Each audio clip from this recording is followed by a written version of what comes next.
Greek mythology is fascinating. From the stories, the gods and the goddesses, what they represent, I find it all really, really cool. Antaeus in Greek mythology, a giant of Libya, the son of the sea god Poseidon and the earth goddess Gaia. He was known as the kid with the silver spoon in his mouth, to put it in modern terms.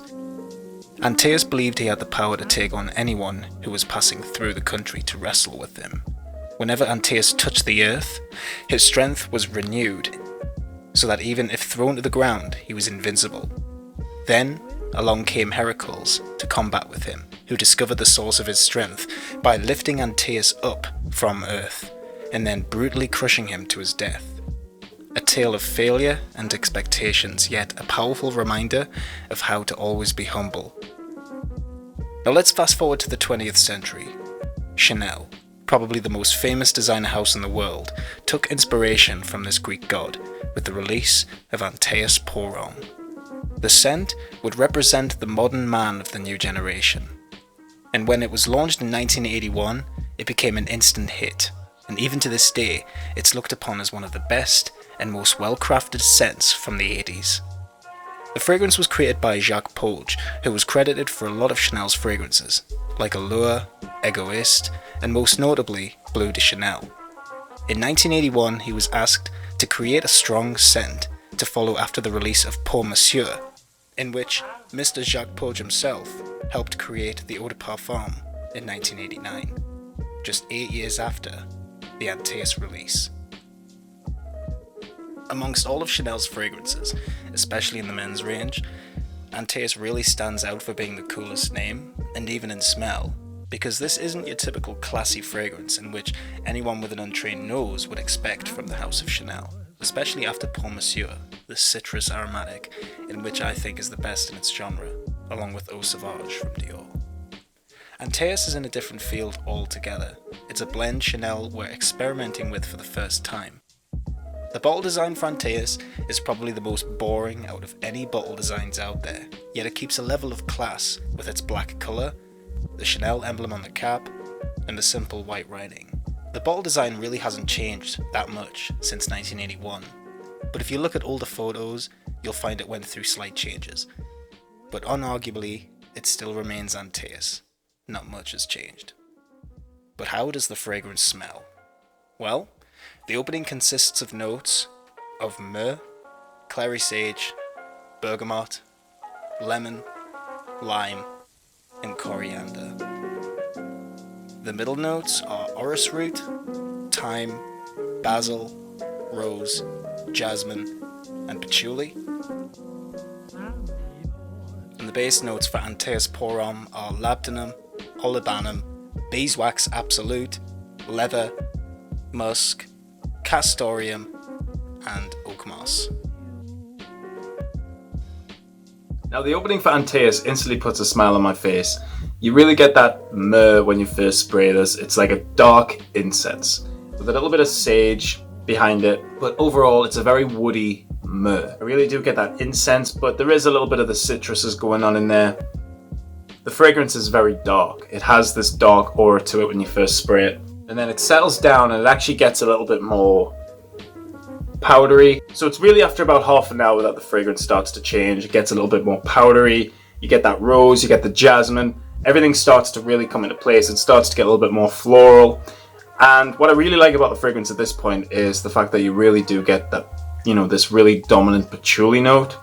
And I think the patchouli in this fragrance is simply one of the best. And when I smell this fragrance, there's literally nothing that comes to mind. It's very unique, very one-of-a-kind fragrance, especially the fact that it came out in 81.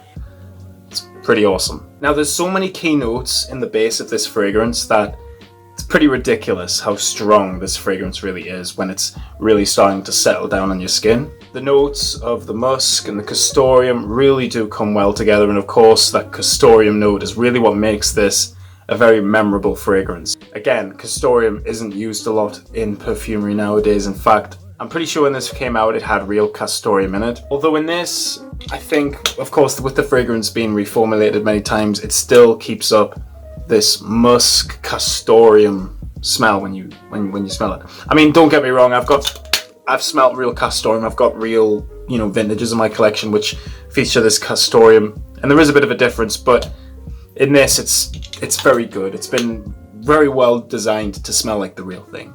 I really do think that the musk has been created in a clean way, so that Antaeus gives off this clean, powdery musk in the dry down, and really it creates this cleaner animalic aroma. Really, that's really what you get with this. It's bold, it's leathery as well, but it's also very waxy. It has this kind of waxy texture to it, and I think that's because of the beeswax note. So there's a lot of interesting factors with this fragrance, but it's also a very complex scent, in all fairness. I think any fragrance from Chanel is pretty complex. This will always remain in my collection. I'll always restock on this. Although this is the first bottle I've ever owned, and it's still going strong. I think I've got about that much left, so I think it's about half full, this bottle. So I don't wear it all the time, but whenever I do wear it, I enjoy it, you know. And and again, with Chanel, it lasts, you know. Any fragrance from Chanel is going to get you good longevity. And this really does give you some good longevity. I get about 9 hours out of this, and this is an eau de toilette. So, you know, it is quite a lot of money, this fragrance, I will say that. If you're looking for a bottle of this size, you're going to be paying about 70, maybe 80 pounds here in the UK. So it's up there, but you are paying for what you're getting. It's a very high quality fragrance that does smell different from a lot of other 80s fragrances. You know, it doesn't have this typical DNA, which was that I do find in a lot of other 80s scents. I mean, the Drakkar Noir DNA is in so many other 80s fragrances, it's unreal. And this one is a DNA unlike any other. It's very unique, and I think Jacques Polge himself has done a really good job with this.